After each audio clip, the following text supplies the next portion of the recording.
Defense News. It's proudly sponsored by Navy Federal Credit Union. If you're a member of our nation's armed forces, the Department of Defense, or if your family is, we'd be proud to serve you too. On this episode of Defense News Weekly, updates from the Russian invasion of Ukraine and how it's impacting U.S. forces. See where troops and units are headed in response. And in tech news, could the U.S. military power itself with mobile nuclear reactors? Our team looks at the possibility. It's those stories and more in the latest news from the Pentagon's platoon on this edition of Defense News Weekly.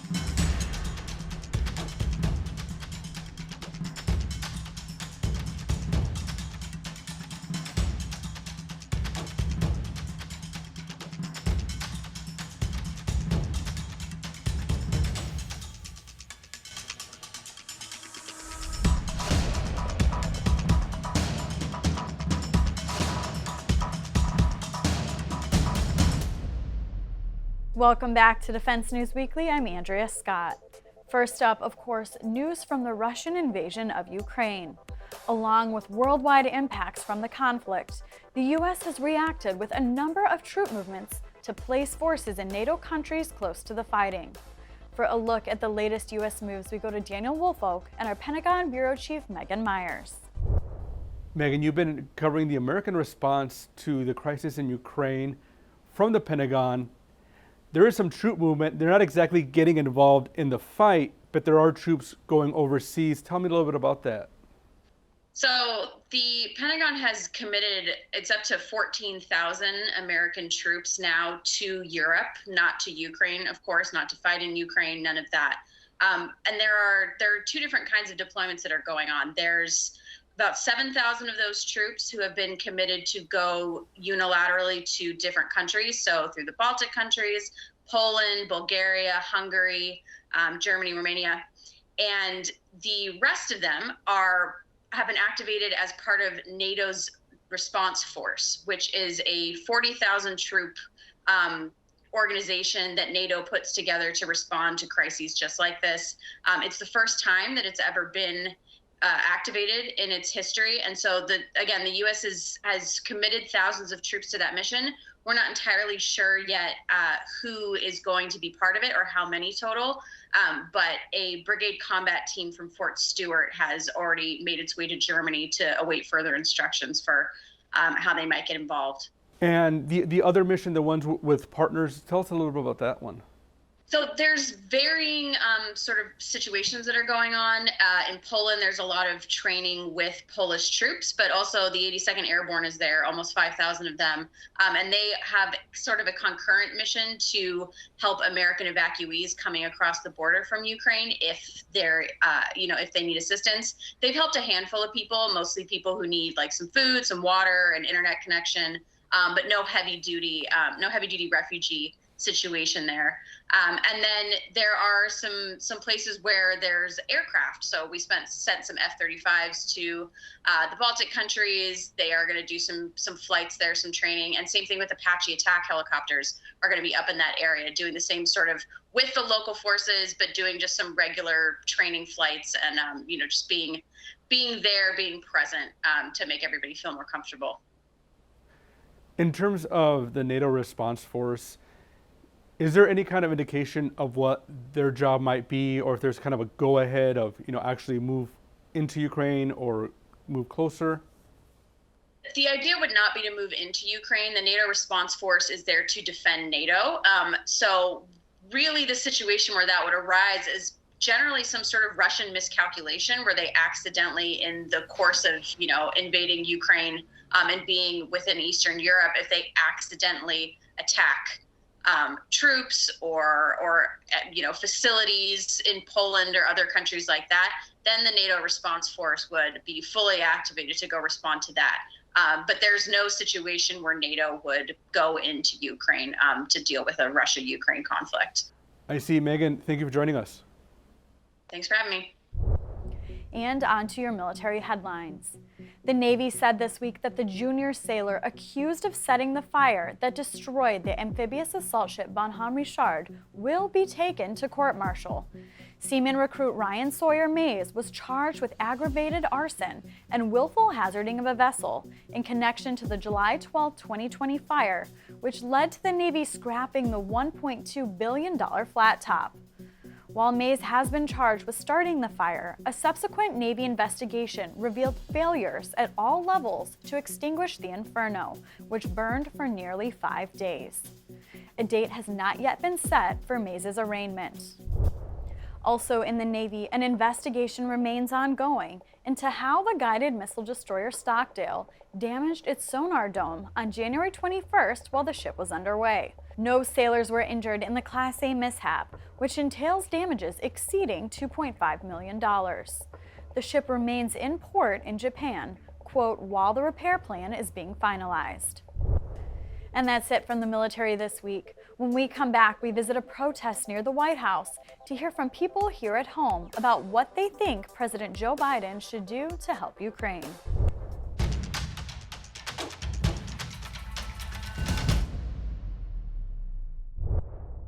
In the days after Russia attacked Ukraine, the world saw several protests. On Monday, we visited one near the White House asking President Biden to do more. So we asked folks what kind of action they'd like to see. The first important part is sanctions against all banks. It gives us leverage to negotiate with Putin because, as I've mentioned during my speech before, President Putin said that he will only negotiate with us if we will capitulate. Well, obviously this not happened, and the Ukrainian spirit is way too strong, and the support from the whole world is too strong. So that's why we need leverage like sanctions in order to push him forward. But NATO intervention might be necessary in the future. And Lana, you're from Odessa and you have a lot of friends and family all over Ukraine. Tell me what you're seeing and what you're hearing from them. Well, I have to text my friends every single hour just to double check how they're doing.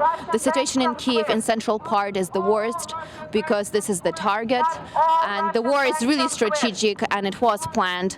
The dam has been bombed so that Crimea would get the water. So we can see how Putin really strategized that, but he really miscalculated the power of international support. He really miscalculated the support of like military assistance, of humanitarian assistance, and I think that's too bad for him. Nina, you've been at this protest with Ukraine. You heard a very interesting sign that says "No to Chernobyl, to Save Sky." What does that mean? If any rocket will be in Chernobyl, it's going to be a problem for all world. You're definitely worried. What exactly are you worried about with Chernobyl? And for some of our viewers, there was a disaster there some 30 years ago where there was a radioactive spill. It's been covered up. What do you think could happen there? In case the sky will not be closed, anything can happen. The rockets can go there and just make a disaster again. And I hope the world remember what was with this catastrophe, how many people died, what was the influence on our climate, on Europe, on everybody, even America. This is crazy. That's why I'm asking, please, save the sky. Not even to save my family or save the people. Save the sky to save the world. Chernobyl is there. It's very dangerous. Earlier in the morning, there was a protest for immigrants' rights right here in Lafayette Square, next to this protest for Ukraine. And some of the demonstrators from that protest came over here to share their thoughts. And that a very interesting sign. Go f*** your mom, Putin. Yes. So why did you decide to come over and support the Ukrainian Americans? Because we're all immigrants. We are all immigrants, and we're all fighting that fight. I mean, they have, they're at war right now, and we're always looking towards peace. That's what we want. We want peace. One of the speakers at the demonstration was an Air Force Cold War veteran. It doesn't matter who's sitting in the Oval Office. It is the responsibility of any American president to honor an agreement that is still in force. In other words, nothing else has been done to eliminate the Budapest Agreement. So therefore, the United States is still bound by that agreement. So therefore, that they need to put as much pressure on Vladimir Putin, the Russian government, and literally, I'm not saying we need to go to war. Okay, let's hope it doesn't end that way, because it seems like the Ukrainian people are doing a very good job, but I believe that Almighty God is going to stop this war, because I have great faith in the Lord Jesus. What I'm saying is that this president needs to abide by that agreement, to take the tough stance like a President Reagan or a President Trump would do to protect the sovereignty of another nation. And this is what this president is failing to do. The war between Russia and Ukraine is a quickly developing situation. You can catch immediate updates at militarytimes.com and defensenews.com. Reporting from Washington, D.C. with producer Graham Holford, I'm Daniel Woolfolk. And now we turn to Lviv, Ukraine, where Military Times correspondent Katie Livingstone is right now. Katie, welcome to the show. Thanks, Daniel. It's good to be here. You're in Lviv in western Ukraine. What are you seeing? Yes, Lviv is the westernmost cultural capital, you could say. It's the biggest city in the west, quite close to the border, about less than 100 miles, almost 50 miles. And it's quite calm compared to most, to the east, to the cities in the east, and especially to the capital. There's been no bombing directly in the city, although installations in the area have been bombarded in the past days. It has become a refugee hub, a transit center almost, because it is so close to the Polish border. Possibly hundreds of thousands of people have passed through the city and possibly are still here. They're not releasing specific numbers about how many people are here coming through, or even really how many people they are prepared for. But all signs point to tens of thousands, if not hundreds of thousands of people. Of refugees. And for our viewers, today is Wednesday. We air on Saturdays on our TV show. Are you seeing any movement, whether that indicates that Russians might get more involved in Lviv or not? Or to the contrary? Yes, I've been here over a week. I got here just before the invasion began. And I can tell you, in the first couple of days, I think the entire country was frozen in shock. Those people that had to immediately respond and go to the bomb shelters did that, obviously. But here in the West, it took a little while longer, I think, to sort of realize that this was really happening. By I'd say the third day after the invasion, however, things changed. The energy changed. People really kicked into gear, and you could tell, people understood that, okay, we're at war now, let's go. And since then, there's been an incredible flurry of movement on all sides. Everybody you meet on the street is either a refugee coming from the east, a volunteer working with the refugees, or working with the troops. And you have spent some time with the military in Lviv. Tell us about that experience. They are incredibly determined to not only keep their country, to maintain their sovereignty, but to get every Russian troop off of all Ukrainian land. This is meaningful because the Russian troops actually invaded originally in 2014 in Crimea and the Donbass. And now when I talk to people, especially seasoned veteran troops that are heading to the front lines, they say that this will be the last time. One way or another, the Russian troops are going to leave, or I'm going to die fighting. But this is it. So there's an incredible amount of determination to finish this once and for all, and I think a tiredness of how long this has gone on. One of my favorite questions to ask the troops has been if they're afraid, and I ask that knowing what the answer is going to be, and enjoying it because I always get a really hearty laugh, big smile crosses their face, huge hearty laugh.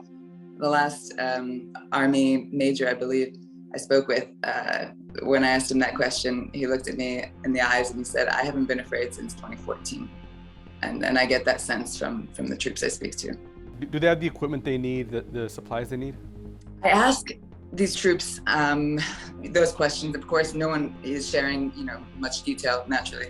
But especially when I ask if they have any thoughts or words they want to share with the United States, with America, all of them have started that conversation by saying, thank you. Thank you for your support. Thank you for the javelins. Thank you for the money. Even, sort of specific weapons that we've sent, they're very, very appreciative for. But usually that is followed up by a request for more, saying, look, we are doing the best we can. And right now we're holding them off, but we cannot do that forever. They are completely outnumbered and outmanned, and they need more. Helping out this time in numbers, at least in the east, is the civilian population. Is that something you're seeing in Lviv? Oh, absolutely. The civilian population has mobilized in an incredible way. I've been with a few different volunteer groups. People of all ages, men, women, and children are there doing whatever they can. Yesterday, I visited a library in downtown Lviv that had been turned into a sort of command center. They had strung up netting throughout the library and actually in the square in front of it so that they could get more space. And dozens of people, if not hundreds, were there braiding strips of cloth into the netting to make camouflage for the troops. So you see this sort of, creative, hands-on, let's go do whatever we can attitude everywhere. So you've talked to civilians all over town, you talked to the military. Is anybody asking for more support? Absolutely. One of the questions I always ask people is, how do you feel about the international response to what's happening? Is it enough? And almost always the first answer is thank you, thank you very specifically to this country for this thing and et cetera, but it's followed up by a request for more, a very honest appraisal of the situation, which is that they're doing the best they can. And it is impressive, let me say, the mobilization of everybody, the generosity in the community, but they will not be able to hold it up forever against a global superpower. And they understand that as well. And speaking to these troops, every single one of them has expressed that they will die before they allow Russia to occupy the country. And we don't want it to get to that point. Well, Katie, thank you for taking time for us today, and please stay safe. Thank you, Daniel. Hope to talk again soon.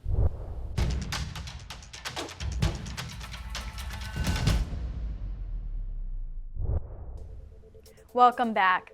On this edition of Money Minute, Navy Federal Credit Union personal finance expert Jeanette Mack gives her latest tips. A lot of small businesses start out with one owner, a sole proprietorship. It's just easier. Not as much paperwork is needed, it's lower cost, and the simplest way to get your business off the ground. In fact, there are roughly 20 million sole props in the U.S. But eventually you may need to switch to a different type of business, like an LLC, corporation, a partnership, or a cooperative. So do your research. Look at your legal liability, the impact on taxes, and record-keeping costs. Choose a structure that really fits your long-term goals. You'll want maximum flexibility when it comes to your plans for growth. It's also smart to reevaluate your choice from time to time. That way you're sure your business provides the most benefits and still meets your needs. Lastly, get expert advice. Talk to a tax professional, an accountant, or an attorney. Check out resources available through the Small Business Administration. With these tips and your passion, you can take your business to the top. Thanks, Jeanette. We'll see you next week. To get more of our coverage, be sure to check out our headlines online at Army, Navy, Air Force, and MarineCorpsTimes.com and DefenseNews.com. And to get a list of our top stories in your inbox every weekday, subscribe to our Early Bird Brief. And make sure to follow us on Facebook, Twitter, and YouTube. There's more Defense News Weekly when we return, so stay with us.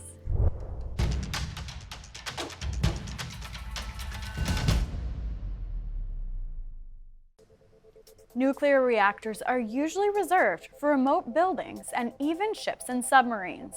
But could they be used on the battlefield? Todd South explains.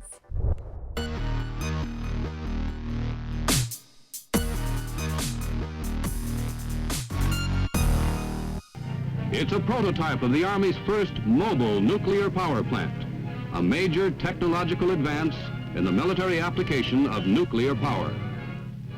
Like all of the Army's nuclear power plants, its principal reason for existence is to reduce the burden of providing petroleum fuels in areas which, for military, geographical, or political reasons, are difficult and at times almost impossible to support logistically. The Pentagon recently released an update to an ongoing project that's started a little bit of controversy in some circles. Mobile nuclear reactors or microreactors.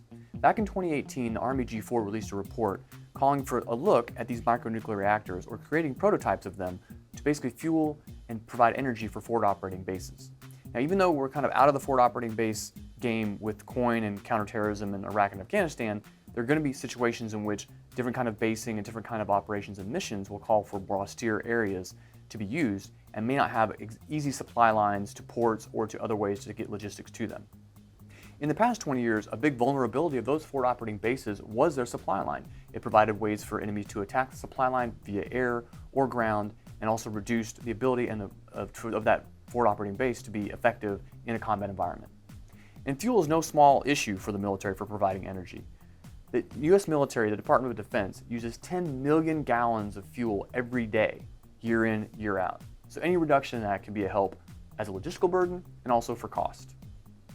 So the program calls for a reactor that has passive cooling, is under 40 tons, can be transported by a C-17 aircraft, provides between 1 and 10 megawatts of power, and has an emergency shutoff. Now, when it was first released, it was called Project Dilithium. Essentially, that's a nod or a reference to the Star Trek fuel source, a fictional fuel source, by the way, for warp drives to provide warp speed in a Star Trek movie and TV series. The new project name is Project Pale or Project Pele, and essentially is going to have 2 companies competing with prototypes in the coming year to create this specific nuclear reactor. In 2021, 2 companies were down selected by the DoD, that's BWXT Advanced Technologies and X Energy LLCs. They'll be providing some kind of a prototype of this reactor, likely in the next year. Now, that 2018 Army report did identify some areas or locations across the globe where the Army is now that could use these microreactors, so could be coming to a base near you sometime soon. Those included Thule, Greenland, Kwajalein Atoll, Guantanamo Bay, Cuba, Diego Garcia, Guam, Fort Buchanan, Puerto Rico, Camp Bering, Kuwait, Fort Greely, Alaska, and Laje Field, Azores. So most of these are on island outposts or far extreme areas such as parts of Alaska or say a part of Puerto Rico that maybe doesn't have a good infrastructure for power supply. Now, this is not without its critics. A professor at the University of Texas, Austin in 2021 put out a pretty scathing report calling this entire project basically a waste of time, waste of resources, and dangerous. He cited high costs, missile vulnerability for these reactors, the possibility that reactors could be captured by enemy, that high energy weapons such as lasers don't actually need reactors to run, just due to the way that they draw power, use power throughout their cycle of life in a daily cycle of operations, that there's not really a defined mission for these reactors, and there's a big transportation problem and vulnerability for an aircraft, say, crashing with a reactor or a reactor being intercepted by enemy en route to a location. And that report from that University of Texas professor is not alone. Just a few years before that, in 2019, when this really first became public, the Nuclear Safety Project for the Union of Concerned Scientists issued its own report rebutting what the findings of the Army G4 report were and whether or not this was even necessary or safe. Now, there's a little history here. The Army did have smaller reactors located at different facilities out throughout the 1960s and 70s. Some of those locations included Sundance, Wyoming from 1962 to 68, Camp Century, Greenland from 61 to 64, McMurdo Base, Antarctica from 62 to 67. There was even one in the Panama Canal Zone. There was a 1960 fatal accident that killed 3 operators at a plant in Idaho that was using one of these reactors. And that's one of those things people point to for the safety concerns about the reactors. Those supporters of the program say new designs are much safer, more energy efficient, and do not have the same problems of the decades-old reactors that were used in past programs. So controversy or no controversy, the Pentagon seems to be pushing ahead with this project. It's got environmental statement and impacts to gather for this next year, some more prototyping and design work to be approved, but there could be a mini nuclear reactor powering a FOB sometime in the next 5 to 10 years if this program is successful. Because nuclear power plants require no petroleum, and as you shall see, may eventually create petroleum substitutes in the field, the Army's problem of supplying fuel for its mechanized forces may soon be solved. And that's all we have time for this week. Please visit us on militarytimes.com and defensenews.com for more coverage. Thank you for joining us, and we'll see you next week.